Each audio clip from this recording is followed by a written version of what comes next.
You asked why Elvis had to re-record his vocals for this song years later, and the simplest, most direct answer is this. He didn't. The classic version you hear every year, the one that's become a holiday staple, was recorded one time.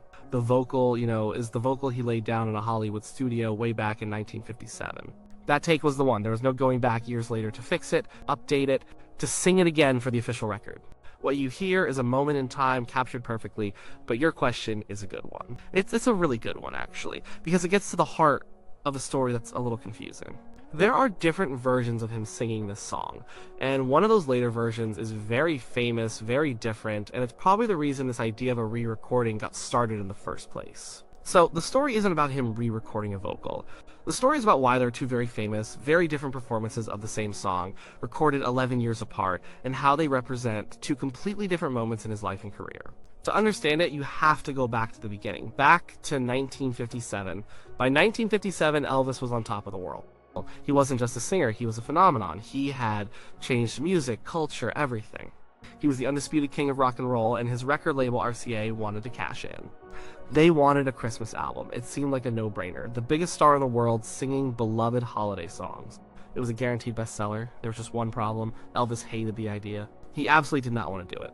To him, it felt like a step backward. It felt like a sellout. Rock and roll was about rebellion, energy, youth. Christmas music was for Perry Como, for Bing Crosby. It was safe. It was for your parents. He thought it would make him look tame, like he was giving up his edge. His original Sun Records producer Sam Phillips had always told him to stay raw, to stay authentic. Christmas album felt like the most inauthentic thing he could possibly do.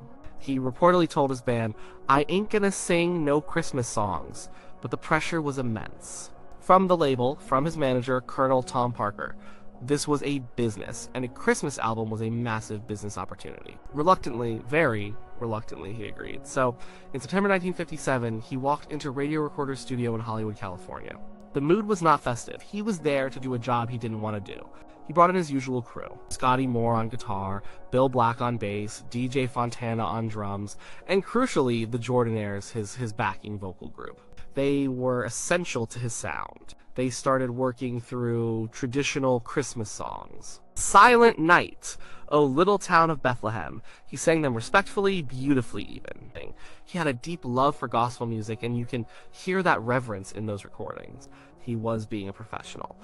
But the fire, the Elvis swagger, wasn't quite there. It was work. Then they got to this particular song. It wasn't a classic carol. It was a country song first recorded by Ernest Tubb in the late 1940s. Tubb's version is a slow, mournful, straightforward country ballad. It's sad. It's plain. A good song, but not a showstopper. When Elvis and his band got a hold of it, something shifted. Maybe he connected with the bluesy feeling of the lyrics, the idea of being alone during a time of celebration. Or maybe he just saw an opportunity to inject some of his own style into a session that felt stiff and obligatory. Whatever the reason, this is where the magic happened. This is where he stopped just singing and started performing. Listen to that 1957 recording, just listen to it closely.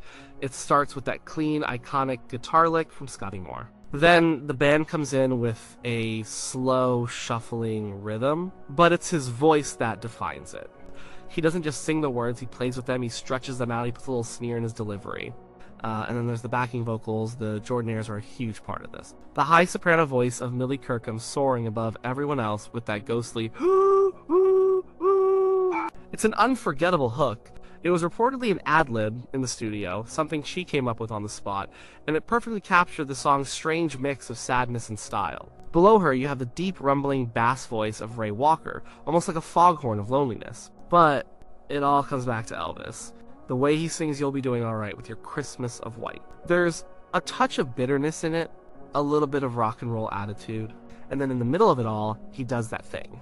That high, almost comical falsetto. But I'll have a blue, blue, blue, blue Christmas. He wasn't just singing about being sad.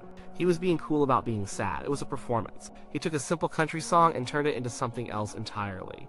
It was part rock and roll, part blues, part pop. It was 100% Elvis. He nailed it. The whole band nailed it. They captured lightning in a bottle. The reluctance he felt walking into the studio was gone, replaced by the pure joy of making a great record. The song became the centerpiece of Elvis's Christmas album, an album that, despite his initial fears, became the best-selling Christmas album of all time in the United States. It didn't hurt his career, it cemented his status as an artist who could sing anything and make it his own. For the next decade, that was the version. The definitive version. It played on the radio. It was on the album people bought every year. It was a certified classic. Now, let's fast forward 11 years to 1968. The world was a very different place, and Elvis was a very different man. The king of rock and roll was in exile. A self-imposed exile, really. After he got out of the army, his career had taken a sharp turn. The Colonel had pushed him into Hollywood. He spent the 1960s making a string of mediocre, formulaic movies with equally mediocre soundtracks. He wasn't recording serious music anymore, he wasn't performing live. In the meantime, music had moved on without him. The Beatles had happened. The Rolling Stones, Bob Dylan, Motown, Jimi Hendrix. The whole culture had shifted. Music was edgier, more political, more experimental. By 1968, Elvis Presley, the man who had started it all, was seen by many as a joke. A relic, a handsome guy in a silly movie, singing a silly song to a pretty girl on a fake beach. He knew it, and he was miserable. He missed the energy of a live audience. He missed making real music. He wanted his crown back. A television producer named Steve Binder saw the potential. He convinced Elvis and the Colonel to do a TV special. The Colonel envisioned a traditional, safe, family-friendly Christmas show. Elvis in a tuxedo singing carols. More of the same old stuff. But Binder and Elvis had other ideas. They wanted to remind the world who he was. This was a comeback. It had to be raw. It had to be real. It had to be dangerous. The high point of what would become known as the 68 Comeback Special was a segment where Elvis reunited with his original bandmates, Scotty Moore and DJ Fontana. They sat in a small circle, on a stage that looked like a boxing ring, surrounded by a live audience. There's no big orchestra, no fancy sets, just a few guys with guitars jamming. It was informal, spontaneous, and utterly electric. He was dressed head to toe in black leather. He was lean, handsome, and radiating a charisma that had been hidden away in those terrible movies. He was funny. He was self-deprecating, and he was in complete command. He joked with the band, told stories, and sang his old hits with a fire and a passion that no one had seen in years. He wasn't just singing the songs, he was tearing them apart and putting them back together again. During this jam session, someone in the audience shouted out a request for a Christmas song. Elvis laughed. He seemed almost embarrassed. A Christmas song? Here? In the middle of this raw rock and roll rebirth? He made a joke about it. Man, you're something else, he chuckled. He conferred with the band. They clearly hadn't rehearsed it. This was completely off the cuff, but he decided to go for it. And so he launched into that song. This is the other version, the one that causes all the confusion. And it could not be more different from the 1957 studio recording. First of all, his voice had changed. A decade of professional singing, and maybe a decade of living, had deepened it. It was richer, fuller, more resonant. The youthful energy of the 50s was replaced by the mature power of a man in his 30s. Second, the performance was completely loose. It was a jam. He wasn't trying to make a perfect record. He was having fun. He flubbed a line and laughed about it. He vamped an ad-lib. The tempo is a little faster, a little more driving. It's less of a sad ballad and more of a bluesy rock song. Scotty Moore's guitar is grittier. The whole thing feels less polished and more immediate.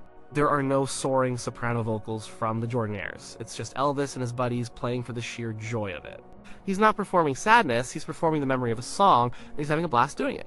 When you put the two versions side by side, it's like looking at two different photographs of the same person, taken years apart. The 1957 version is the official portrait, perfectly lit, perfectly posed, every hair is in place. It's the definitive article, the one for the history books. It's a masterpiece of studio production. It's controlled, deliberate, and flawless. The emotion is carefully crafted and presented. The 1968 version is a candid snapshot. He's laughing, he's in motion, he's not looking at the camera. It's imperfect, raw, and full of life. It's not about crafting the perfect song. It's about capturing a moment of reunion, of relief, of rediscovery. The emotion isn't crafted, it's happening right there in real time, so you see he never had to re-record the original. The original was perfect. It stands on its own as one of the greatest holiday recordings of all time. What he did in 1968 was something else entirely. He wasn't replacing the old version. He was revisiting it, he was reinterpreting it, he was showing a new side of himself and a new side of the song. It was a live performance for a specific television show, designed to show the world that he was still relevant, still powerful, and still the king. The myth that he re-recorded the vocals likely comes from people hearing both of these incredible, but very different, versions. They hear the 1957 record on the radio every December. Then they see a clip of the '68 comeback special and hear him sing the same song. His voice sounds different, the arrangement is different, the energy is different. It's easy to assume that one is an updated version of the other, that he went back into the studio later in his life to lay down a new vocal track. But that's not what happened. They are two separate, distinct recordings made for two separate, distinct purposes. One was a reluctant but brilliant studio creation that defined a song for generations. The other was a spontaneous, joyful, live performance that helped define a career comeback. There are also, to be fair, other things that can add to the confusion. Over the years, RCA and other labels have reissued his music hundreds of times. Sometimes they create new stereo mixes from the original mono tapes. A different mix can sometimes bring out different elements in the recording, making the vocal sound slightly different, or louder, or clearer than people remember. This can lead some to believe it's a new take. And then there are the posthumous duets. In the 2000s, a project was done where modern artists were added to his original recordings. Martina McBride, for example, sang a duet with his original 1957 vocal on this very song. So now there's a version out there where his voice from 1957 is singing alongside a voice recorded almost 50 years later. This adds yet another layer to the song's long and complicated history, but the core of it remains simple. The vocal, the one that matters, the one that is part of the cultural fabric, is from that one session in September 1957. It's the sound of a young king, reluctantly doing a job, who couldn't help but create a masterpiece in the process. He didn't need to do it again, you can't improve on perfect. The 1968 performance is a beautiful, essential epilogue to the story. It's a gift to his fans, it shows us the man behind the icon, relaxed, and in his element. But it's a live performance, not a replacement. It's an alternate take, not a corrected one. So, when you hear the song this holiday season, with that clean guitar, those ghostly background oohs, and that unmistakable voice, you know what you're hearing. You're hearing a 22-year-old Elvis Presley, at the absolute peak of his fame, creating a classic. He didn't want to be there, he thought it was a bad idea, and he ended up making one of the most enduring and beloved holiday songs of all time. He never had to re-record the vocals for Blue Christmas. He got it right the first time.